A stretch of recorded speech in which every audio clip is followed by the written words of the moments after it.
नमस्कार। महाकालपुरी के उज्जैन लोक चैनल में आपका स्वागत है।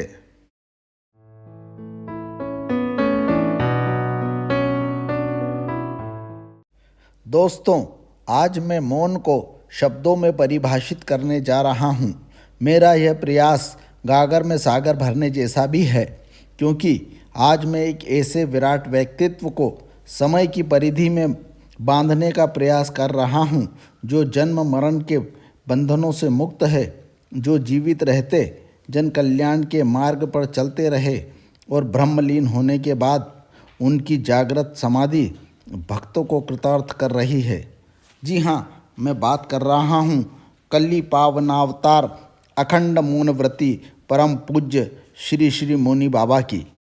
सन 1909 में जन्मे मौनी बाबा का संपूर्ण जीवन ध्यान, साधना तथा शक्ति संचय के उपरांत जन कल्याण में बीता। बाबा ने आरंभिक साधना अपने गुरु परम श्रद्धेय पंडित आत्मचंद्र शास्त्री कथा महारथी के आशीर्वाद से अरावली की पहाड़ियों और घने वनों से आच्छादित गलता जी में की।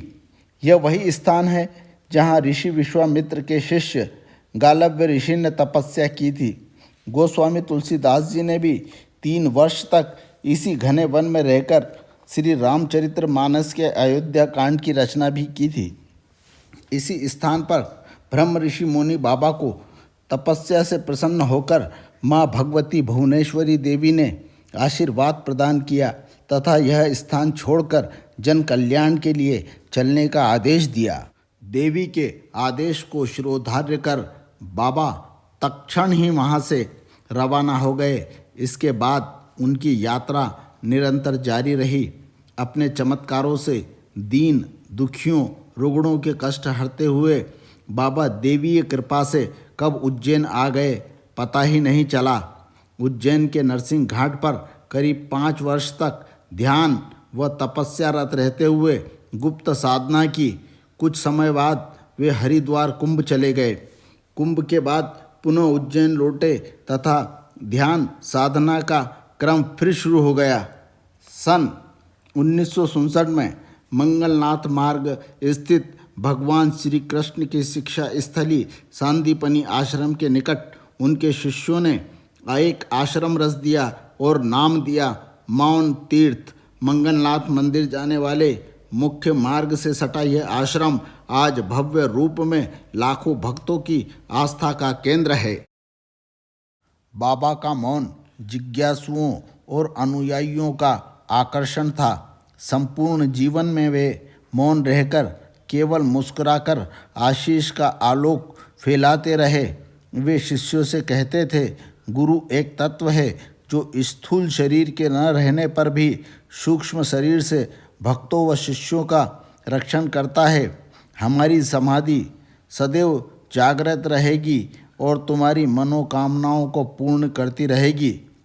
सन 2018 में बाबा के महाप्रयाण के बाद बाबा के ये शब्द आज भी भक्तों को शाश्वत सत्य का बोध करा रहे हैं। मान्यता है, जो भी भक्त बाबा की समाधि पर आकर सच्चे मन से मुराद मांगते हैं, बाबा उनकी झोली खुशियों से भर देते हैं। दोस्तों, प्रातः स्मरणीय परम पूज्य मौनी बाबा की समाधि के दर्शन तथा समाधि की जागृत अवस्था की दिव्य अनुभूति का अवसर आप सभी भक्तों को शीघ्र ही मिलने जा रहा है।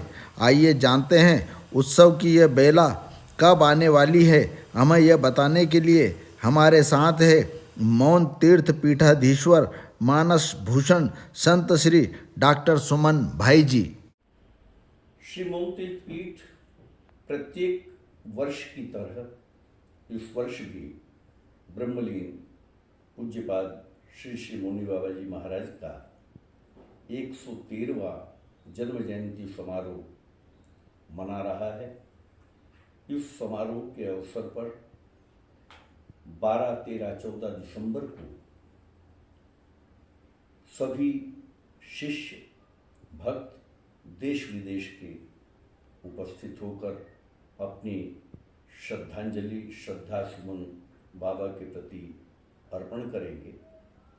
उस समय विभिन्न सांस्कृतिक, धार्मिक और सामाजिक, साहित्यिक कुछ कार्यक्रम इस समारोह में होने जा रहे हैं और इसी तारतम्य में श्री शुजात हुसैन खान, जो बॉलीवुड के जाने माने संगीतकार हैं और ये ऐसे संगीतकार हैं जो सितार वादन के साथ साथ गायन भी करते हैं।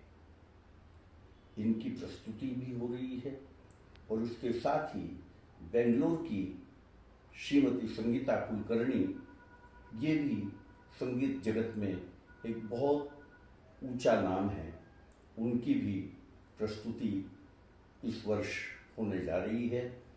आप सब लोग इस आयोजन में सादर आमंत्रित हैं। पधारें श्री मोम तीर्थ पीठ 12, 13, 14 दिसंबर को। धन्यवाद।